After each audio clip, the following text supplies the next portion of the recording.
साधु जीवन अपना करके मनुष्य सभी मोह माया से मुक्त हो जाता है। न पैसे कमाने का झंझट, न परिवार के सदस्यों का पालन पोषण करने का कोई झंझट। बस भगवान की भक्ति में लगे रहो। लेकिन सज्जनों, इससे भी मुश्किल काम है गृहस्थ आश्रम में रहना। विवाह करने के पश्चात पूरा जीवन ही संघर्ष करते हुए बीतता है। भगवान श्री कृष्ण ने भी स्वयं विवाह रचा करके ये संदेश दिया था कि गृहस्थ आश्रम कितना जरूरी है। मर्यादित जीवन जीने, वंश को आगे बढ़ाने के लिए विवाह संस्कार बहुत जरूरी है। संसार में रहते हुए भी राग द्वेष अहंकार को जीतते हुए भक्ति का सहारा लेकर के आप भी सदा सुखी और प्रसन्न रह सकते हैं। धन्य है ये गृहस्थ जीवन। अन्य 3 आश्रमों की सेवा करना आसान है। यज्ञ, दान, पुण्य, जप, तप, साधना और सत्संग करते हुए मनुष्य जीवन के अंतिम लक्ष्य अर्थात मोक्ष तक भी पहुंच जाता है। ध्यान रखें, गृहस्थ आश्रम केवल भोग के लिए नहीं, अपितु भगवान की प्राप्ति के लिए, भगवान को पाने के लिए जन्म जन्मांतर से जीव तपस्या करते हैं और वक्त आने पर प्रभु से साक्षात्कार करते हैं। प्यारे सज्जनों, निष्काम भाव वाले अब भक्तों के पीछे भगवान स्वयं दौड़ते हैं। धर्म का पालन करते रहें तो भगवान अवश्य मिलेंगे।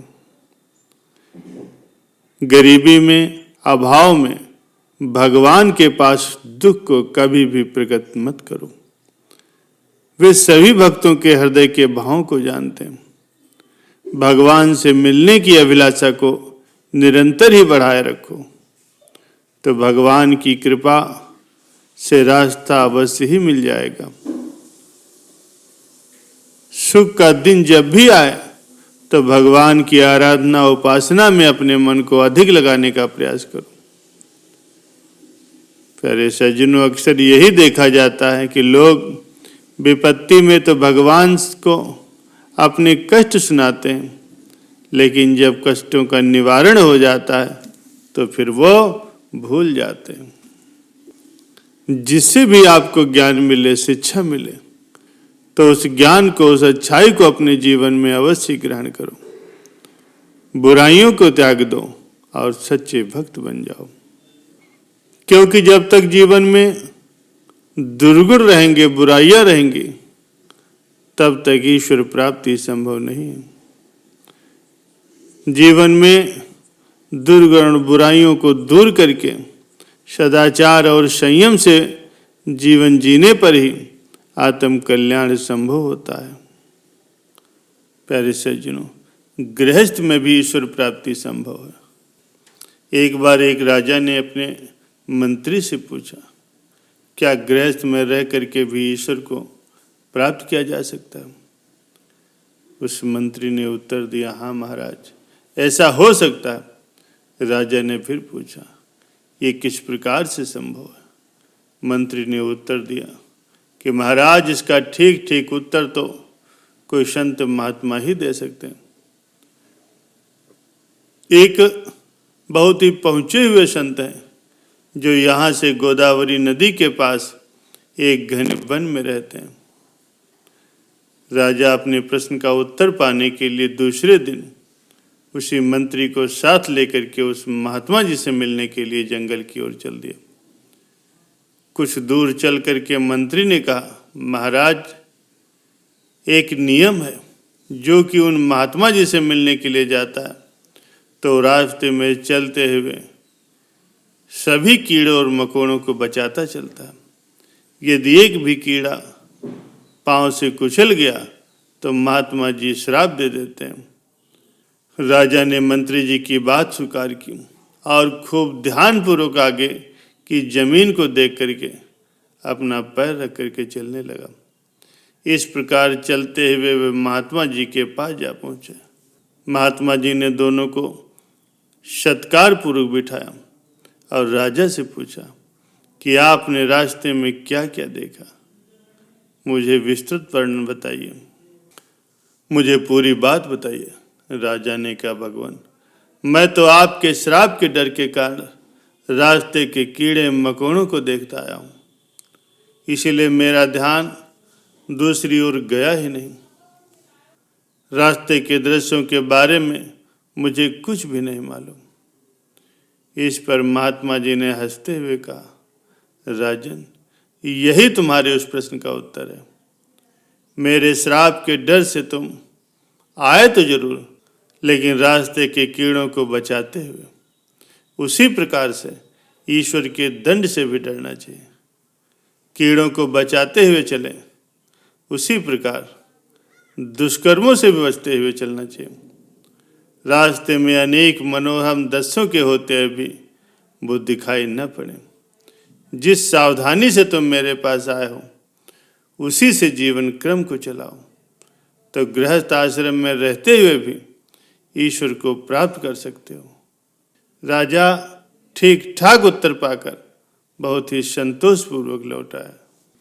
प्यारे सज्जनों, ईश्वर प्राप्त के मार्ग में गृहस्थ आश्रम कोई बाधा नहीं है।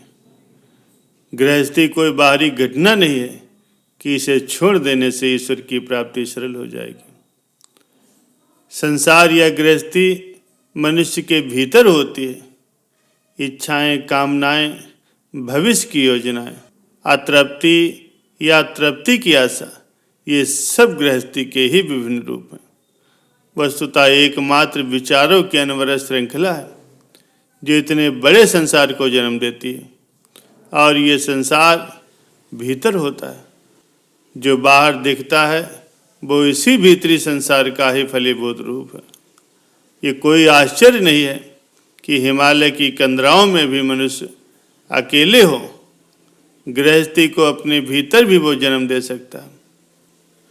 प्यारे सज्जनों, भक्ति आराधना का मार्ग है शून्य का मार्ग। जहाँ कहीं भी या जिस किसी भी कार्य से भीतर का वैराग्य जन्म लेता हो, विचारों की आंधी थोड़ी धीमी होती हो, मन का समन होता हो, अज्ञात की गंध मिले, वो आपको शून्य की तरफ ले जाता है, और शून्य में ही ईश्वर के दर्शन संभव होते हैं। फिर चाहे वो भजन गाने से मिले, या अश्रुओं की धारा निकालने से मिले, या अहंकार का समन करने से मिले, या फिर चाहे वो कोई संत महापुरुषों के सुंदर प्रवचन हो, या कोई सुंदर दृश्य देखने से विचार रुक जाए, तो भी एक क्षण के लिए आपको ईश्वर के दर्शन अवश्य होंगे। फिर चाहे ध्यान करने से मिले या विचारों का निरोध करने से मिले। प्यारे सज्जनों, सभी मार्गों का एक ही उद्देश्य है कि अपने अंतस को स्थित करना, विचारों के अनवरत प्रवाह को रोकना, और इस मौन में शून्य से धैर्यपूर्वक स्थिर रहने के लिए आप अपने स्वभाव में प्रवेश करते हैं। प्यारे सज्जनों, इस बात से मैं कतई भी सहमत नहीं हूँ कि ईश्वर प्राप्ति या मुक्ति केवल घर परिवार छोड़ने वाले को ही मिलती। प्यारे सज्जनों, ये किसी को भी मिल सकती। घर परिवार, स्त्री, बच्चे, ये बिल्कुल विवादक नहीं है, अपितु ये सहयोगी भी हो सकते हैं यदि आप अपनी जिम्मेदारियां ठीक से निभाते हैं और प्रकृति के अनुसार चलते हैं, तो आप अधिक लाभप्रद स्थिति में हो सकते हैं।